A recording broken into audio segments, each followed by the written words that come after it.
சின்ன கதை. குடம் காத்த சிறுவன். ஒரு காலத்தில் பச்சை பசேல் நிறைந்த ஒரு கிராமத்தில் ஒரு சிறுவன் இருந்தான்.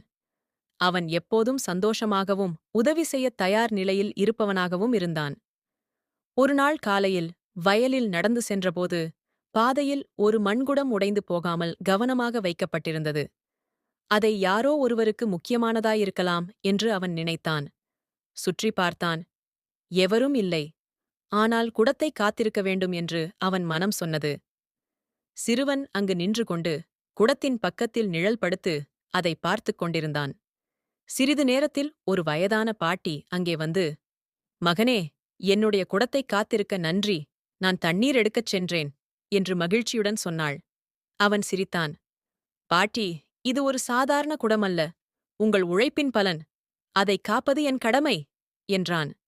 பாட்டி அவன் தலையை விட்டு ஆசீர்வதித்தாள். அந்த நாள் முதல் கிராமத்திலுள்ள அனைவரும் உதவி செய்யும் சிறுவன் என்று அழைக்கத் தொடங்கினர். சிறு நன்னயம் கூட பெரும் மகிழ்ச்சியைத் தரும். யாருக்கும் தீங்கின்றி இருந்தால் போதும். அதுவே சிறந்தது. கதை பிடிச்சிருக்கா?